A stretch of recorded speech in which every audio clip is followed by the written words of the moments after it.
Welcome to Proven and Probable. I'm your host, Maurice Jackson. Joining us for a conversation is Jayant Bhandari, the founder of the highly acclaimed Capitalism and Morality and a prominent sought-out advisor to institutional investors. Mr. Bhandari, welcome to the show. Thanks for having me, Maurice. Glad to have you back on the program, sir. We have a number of topics to address today. There's a lot of tension at the moment between India and Pakistan. For someone that may not be familiar with the situation, please provide us with an update. What happened, Maurice, was that on the 14th of February 2019, a convoy of Indian troops that were moving in Kashmir were blown. One of the buses was blown up by a terrorist. 45 Indian troops died in this. And the fact is that so many troops should not have been moved together from one place to another. They should have actually been airlifted, which would have been a much cheaper option. But this is because of the envy and bureaucracy within the Indian Army that these guys were moving in a convoy. And these were not even armored trucks. These were simple buses that they were moving in. And the end result was that there was a huge amount of anger in the country. Now, the issue is that hundreds of Indians die of road accidents every day. Actually, I think the number is about 1,000 people dying on Indian roads any single day. And hundreds of people die for very useless reasons like footbridges collapsing and those kind of things. But just because Indian public is very tired of watching the television, they wanted some more fun. So they went into a hysteria of anger against Pakistan because Pakistan was supposed to be behind the attack. Now, I'm fully convinced that Pakistan is behind it. Pakistan has become a terrorist nation, and there's absolutely no doubt about it. It has become a very religious, fanatic nation. Now, what happened was that hysteria ramped up so much in India that Indian Prime Minister, who has to stand for election in about 2 months' time, had no choice but to send an Air Force plane squadron inside Pakistan to attack a madrasa. Madrasa is a place where people get indoctrinated into Islamic fundamentalism. So this squadron went into Pakistan and it seems managed to destroy one tree. But the problem was that although they showed utter incompetence of the Indian armed forces, it humiliated Pakistan because Pakistan could not really stop the squadron from entering Pakistan. In a couple of days later, they actually tried to enter Indian airspace. Of course, they failed, but in the meantime, an Indian plane was shot down by Pakistan and it landed within the Pakistani territory. Now, that is very briefly what happened. Fortunately, things calm down a bit, but things can still erupt very quickly. Both governments are very afraid of letting their media ramp up emotions within their own society. So I'm glad that things are cooling down a bit right now, but the armies are at the border. The air space between the two countries is still completely closed, which means international flights are flying either south of Pakistan or north of Pakistan.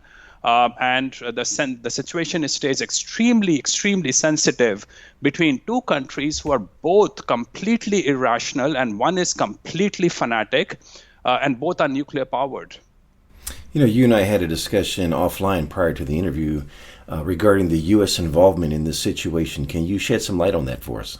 Oh, absolutely. So when I said that things have cooled down a bit, most of that is a result of U.S. involvement. Trump was in Vietnam when India and Pakistan were about to go into a full-blown war. Pakistan was actually making very clear and crisp statement about using nuclear bombs on India. Things were getting extremely serious. Now, all of that is posturing from both the sides. Neither of the sides actually has the courage and valor to actually go on a full-scale war because their armies are not really competent. They're extremely corrupt and very disorganized. And they don't really have the capability to face the death toll or the loss of infrastructure that they would need to face to go into a war. But while they were posturing, things could have gone out of control just because of posturing. President Trump, who was in Vietnam negotiating with North Korea about another nuclear bomb manufacturing country, North Korea, had to start making calls to Pakistan and India to cool things down. Listen, Maurice, most Americans probably have no clue about this contribution, a massive, massive contribution that America made to creating peace again in two third world countries, and also in terms of stopping a nuclear war. Trump should get a Nobel Peace Prize just for this one event. He calmed things down between the two countries and stopped a nuclear war breaking out between the two countries. You've shared your thoughts regarding President Trump in previous interviews. Can you shed some light as well on how your views may have changed regarding President Trump since his first inauguration? Maurice, when I first wrote about Trump before he was elected as the president, I actually wrote that he was a crook. And I don't want to change wordings of my musings, so they are still on internet. But I think he has clearly turned out to be someone who is trying to deliver on what he promised. He's trying to do almost everything right. Now, I don't have to agree with everything that you or Trump do. What I want to see is you as an overall personality. I think Trump really wants America to do well, and he's trying extremely hard to turn the corner for America. He wants to stop degradation of America that has been going on for the last many decades now. So I think he has really turned out to be a politician who I have respected the most in my life, and that includes politicians around the world. He is probably comparable to Margaret Thatcher, for example. Well, that's quite a compliment there. Switching gears. In the natural resource space, many speculators place a lot of emphasis on commodity price speculation. And this is due in part for a number of reasons. Either they have a bias to a said metal, and then they follow a name they trust to provide further confirmation bias. Jayant, what do you see as the inherent danger of commodity price speculation? Commodity prices speculation, in my view, is astrology. It's nothing else than that. Most people, and in fact, I have yet to come across a person who can actually speculate in commodity prices. Now, you might be able to speculate in commodity prices in the short term, because if the prices go up for a reason or falls for a reason, and if you think that reasoning is not really the reason why the prices should have changed, you can make a short-term bet. But for any kind of medium-term and long-term bet, commodity prices speculation simply does not work. It is nothing but astrology. And most people, most retail investors just trade sound bites, headline sound bites that seem as if it is a thorough analysis about a certain commodity, and go into buying those commodities. They take a huge amount of risk because on a probability adjusted basis, what they are doing is they are taking no real position, but they still have to pay for transaction and holding cost, which means that they actually put themselves in a losing position. You should not do commodity prices speculation. What is an alternative method for someone listening that may be more beneficial? Well, I mean, listen, if you really want to speculate in commodities, you should do a lot of work on it. And most real work is done by commodity traders, people who actually buy copper, nickel, and supply copper, nickel to the consumers. Now, ask those people, and I go to a lot of conferences, Maurice, as you know, and when I meet commodity traders, they tell me that they actually don't speculate in commodities. What they actually do is that when they buy a certain commodity, they actually use the futures exchange to hedge themselves against commodity prices moving against them. So this makes it a very interesting situation. Commodity price speculation is mostly done by retail investors, fund managers, mining investors, and hedge fund managers. And all these people collectively over a period of time actually lose a horrendous amount of money. Now, what a lot of these people do is that they use mining companies as vehicles to speculate in commodities. Now, if you must speculate in commodities, just speculate straight into that commodity. Don't use mining companies as vehicles. Now, when you start using mining companies as vehicles, you not only accept astrology, you complicate that astrology a lot more. Mining companies should be about mining companies. You should be in a position to sit back and imagine what the value in the ground of a particular company has. You should be speculating on what is inside the ground. And that is where the value comes from. And Maurice, you and I have talked a lot about several companies like Irving Resources when it was trading at 40 cents, or Novo Resources when it was trading at 66 cents. And both of these companies have made investors, you and I, 20 times our investments. Now, that did not happen because we invested in these companies for commodity prices. We invested in these companies because of what we thought there was in the ground, which had gone unappreciated by the market. And that is what mining investment should be all about. True words of wisdom. Jayant, can you please share your views on the big five? And by that, I'm referring to gold, silver, platinum, palladium, and rhodium.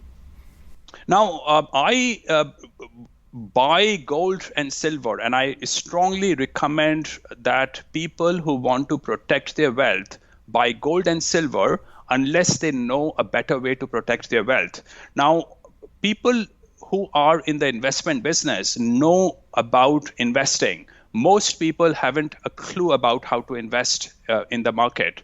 Now, those people, if they want to protect their wealth, can go to the bank. Bank gives them a 0% interest rate. Their much better option is to invest in something real, which is gold, silver.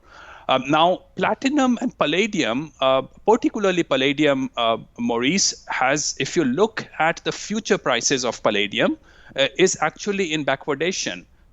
Palladium and zinc are in backwardation. So if I owned these two commodities in physical form, I would be rushing to the market to sell these things off.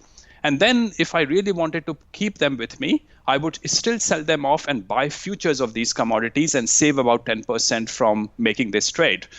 So whenever you want to look at a commodity, you should also go to LME website or CME's website to look at the future pricing of these commodities. And from that perspective, I'm certainly not interested in palladium and not very interested in platinum. I'm certainly interested in silver and gold because I think for most people, that is really one of the only ways they can protect their wealth. How else can you protect it unless you understand the investment business? Any thoughts on rhodium?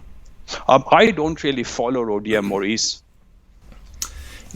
For someone that has never purchased precious metals, what would you like to share with them? Well, a couple of things. People should have precious metals in physical form, particularly people who live in the third world countries, because they exist in an extremely risky jurisdiction. And they can hold their physical gold and silver in electronic form. Try to keep some of your money in these countries in gold and silver form. Try to see that you minimize your transaction cost. And you can similarly buy physical metal from several companies within America or in Canada. And one of those companies, as well as Miles Franklin, we encourage you to visit our website and take a look at the physical precious metals that we offer. A very reputed firm to buy gold from. Oh, thank you, sir. Moving on to junior mining companies. Jayant, you are the most respected name when it comes to arbitrage opportunities. Do you have any to share with us? I do have a couple of names, Maurice. I have to warn that both of those names have some major risks underpinning them. but also the arbitrage upside is so nice that if I watch them closely and if I try to keep understanding the changes that is happening place in those companies, I might be able to make anything like 50% or more of my money in the next couple of months. So with that warning, I want to mention two companies to you. One is M2 Cobalt, and it's trading at 16 cents. There's about 50% arbitrage upside in it. It is being acquired by an Australian company. So you should, if you do decide to buy M2 Cobalt, the ticker is MC, you should buy it in a trading account that allows Australian stock trades to happen as well, which I think Interactive Brokers does a good job with that. So if you do so, then the conversion will happen automatically for you, and you can enjoy that arbitrage without having to pay massive brokerage fees. But follow this company closely if you decide to buy it. The other company is Core Gold, and the ticker is CBLD, and it's trading at 22.5 cents. And there is actually very funnily about 70 to 80% arbitrage upside in it. But there's something funny happening within the company. The CEO was fired a week back. So you really have to pay close attention to what is happening. But if you stay ahead of the crowd, you will position yourself to make some interesting money in these two companies. Don't buy too much of them, though, because they are indeed very risky. Aside from arbitrage opportunities, which junior mining companies have your attention at the moment and why? Two companies, Maurice, that I want to mention. One is Maritime Resources. The ticker is MAE, and it's trading at 9 cents. A company that I have invested in, and I actually have been buying it recently at 9 cents. Do not go above that. They're doing financing at 10 cents, so I don't even want to participate in their financing when I can get it at 9 cents. I'm not crazy about warrants. Warrants will be in the money by the time I will have made about 60% of my investment. So I'm not really crazy about warrants. Maritime Resources, MAE, makes a lot of sense to me. There's another company called Commander Resources, a very thinly traded stock, and it's also trading at 9 cents. Commander Resources is actually trading for less than what I think its cash value is. Plus, they have a couple of interesting projects. So just patiently give limit orders if you want to buy these two companies and sit on it. I think there's an easy 50% upside in both of these companies within hopefully a year's time. Moving on to philosophy. Mr. Bhandari, you are the founder of a philosophical forum focused on reason, argumentation, and liberty. For someone new to your work, please introduce us to capitalism and morality. Maurice, I want to have a forum in Canada where people can openly discuss issues that people are otherwise unable to discuss because of political correctness. If they go to my website, which is jayantbhandari.com, there's a tab called Capitalism and Morality, and they will find that on the 3rd of August 2019, I'm running this one-day conference, and we talk about all kinds of issues: immigration, race, sexual differences between male and females, all sorts of issues that basically get you ostracized in the society for speaking up too openly. What we really need is to have a decent, open-minded conversation about these things. And if someone is bigoted, he comes out as a bigot, but let's have an open discussion. Let's have open mind about these things. That is what Western civilization is all about, that we should openly discuss about all these kind of issues. Who are the featured speakers this year, and can you share with us what they will be discussing? I think I have about 13 or 14 speakers this year. Ian Plimer will be flying in from Australia. He will be talking about what has been happening culturally with Western society. Then we have Doug Casey, Rick Rule, Adrian Day, the regular speaker at the seminar. I have my recently made friend, I have known him for a couple of years, Fergus Hodgson, who is going to talk about what's wrong with Latin America, that it always goes back into a communist, socialist kind of mindset. I have Rakesh Wadhwa, Frank Raymond, Mary Lou Gutcher, Nick Giambruno of Casey Research, A lot of people is speaking at this seminar. This is a very philosophical, very intense day. And for more information on that capitalism and morality, please visit JAYANTBHANDARI.com. And again, the date is the 3rd of August. Jayant, where else will you be speaking this year? Well, I am heading off to Singapore in 3 days' time. I will be speaking at Mining Investment Asia from the 26th of March to 28th of March in Singapore. And then immediately after that, I'm going to Hong Kong to speak at Minds and Money Hong Kong, which runs from 2nd to the 4th of April 2019. Both are very interesting conferences because I get to learn a fair bit about what's happening in China, Australia, countries that I don't normally hear about when I'm in North America. And as you know, I spend a lot of time, I divide my time between East Asia and North America. So I like to keep coming to Asia at this time to learn, catch up with East Asia. And East Asia is really my favorite place in the world because it's the most safe and most stable place. I want to stay in touch with East Asia. Mr. Bhandari, last question. What did I forget to ask? Maurice, in the initial part of our conversation, we were talking about commodity prices speculation and how you should invest. And that reminded me of a book that I recently read, a book written by Bob Moriarty. The name is Basic Investing in Resources Stocks. I recently did a review on that book. Now, what Bob says, and we don't really have to agree on everything, but what Bob says is that people make investing too complicated. People look for excitement when they invest. They want to write on blogs, do all this mindless chattering with other emotionally driven people. What people want to do is to make it simple and boring.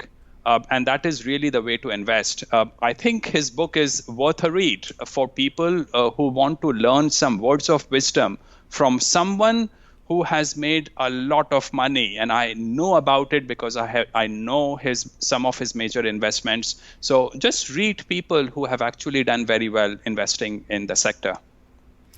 Jayant, for someone listening that wants to get more information about your work in capitalism and morality, please share the website address. JAYANTBHANDARI.com. I link all my work on that website, and it also has information on capitalism and morality. And if I may slightly backtrack in reference to Bob Moriarty's book, if you go to provenandprobable.com and you click on our education tab, you can find it there. Last but not least, please visit provenandprobable.com for mining insights and bullion sales. You may reach us at contact@provenandprobable.com. Jayant Bhandari, the founder of Capitalism and Morality, thank you for joining us today on Proven and Probable. Thank you for joining us today on Proven and Probable. Remember to like and subscribe for more conversations with the most respected names in the natural resource space. Check out our website at www.provenandprobable.com. The information presented on Proven and Probable is provided for educational and informational purposes only, without any express or implied warranty of any kind, including warranties of accuracy, completeness, or fitness for any particular purpose. The information is not intended to be and does not constitute financial, investment, or trading advice, or any other advice. You should not make any financial, investment, or trading decision based on any of the information presented without first undertaking independent due diligence and consultation with a professional broker or competent financial advisor.